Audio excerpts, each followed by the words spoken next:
নমস্কাৰ ছাৰ বাইদেউসকল দা learning point YouTube চেনেলৰ অন্য এক ভিডিঅ'লৈ আপোনালোক স্বাগতম জনাইছোঁ।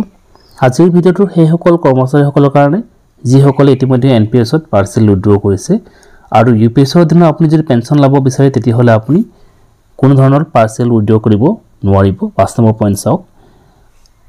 আৰু যিসকলে ইতিমধ্যে পাৰ্চেল উইথড্ৰ কৰি পেলাইছে সেইসকলৰ মনত এটা চিন্তা আছে যে আমি এতিয়া ইউপিএছৰ অধীনত পেঞ্চন পাম নে নাপাম। তাৰ কাৰণে আপোনালোকে চিন্তা কৰিব নালাগে ছাৰ বাইদেউসকল, আপোনালোকে নিশ্চয় লাভ কৰিব। দ্য গেজেট অফ ইণ্ডিয়া নটিফিকেশ্যনত কিছুমান নিয়মাৱলী দিছিল, তাৰ মাজত কিছুমান এক্সাম্পল দিয়া গৈছিল কেনেধৰণে আমি পেঞ্চন লাভ কৰিম ইউপিএছৰ অধীনত।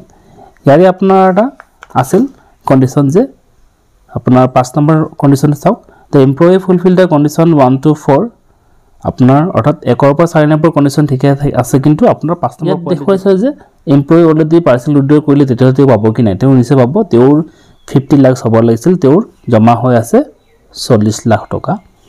এনে ক্ষেত্ৰত তেওঁ পেঞ্চন অকণমান কমি যাব, যিহেতু মই কৈছিলোঁ আগৰ ভিডিঅ'ত কৈছিলোঁ যে ICBC ইকুৱেল হ'ব লাগিব, তেতিয়াহে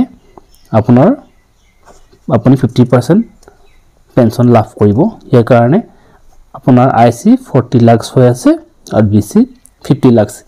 এনে ক্ষেত্ৰত এমপ্লয়ীজনৰ অকণমান পেঞ্চন কমি যাব। এনে ক্ষেত্ৰত এমপ্লয়ীজনে যদি সম্পূৰ্ণ পেঞ্চন লাভ কৰিব বিচাৰে তেতিয়াহ'লে কি কৰিব?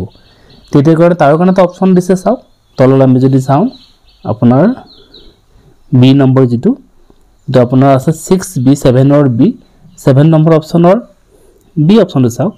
আপোনাৰ আপুনি ইচ্ছা কৰিলে আপুনি এক্সট্ৰাকৈ আপুনি যি আপুনি উইথড্ৰ কৰিছিল সেইখিনি আপুনি ডিপজিট কৰিব পাৰে আপোনাৰ এমপ্লয়ী কণ্ট্ৰিবিউশ্যনত। ইয়াত চাওক 45 লাখ টকা আছে এমপ্লয়ীজনৰ, তেওঁ এক্সট্ৰাকৈ ইণ্ডিভিজুৱেলি তেওঁ আকৌ 2.5 লাখ টকা তেওঁ ইনভেষ্টমেণ্ট কৰিছে আপোনাৰ এমপ্লয়ী কণ্ট্ৰিবিউশ্যনত।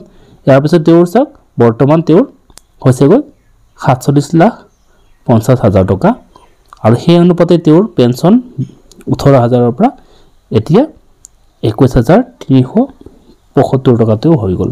অৰ্থাৎ এই ক্ষেত্ৰত তেওঁৰ আছিল 45 লাখ টকা আৰু BC আছিল 50 লাখ, আৰু এমপ্লয়ীজনে অতিৰিক্তভাৱে নিজাববীয়াকৈ 2.5 লাখ টকা তেওঁ জমা কৰিছে।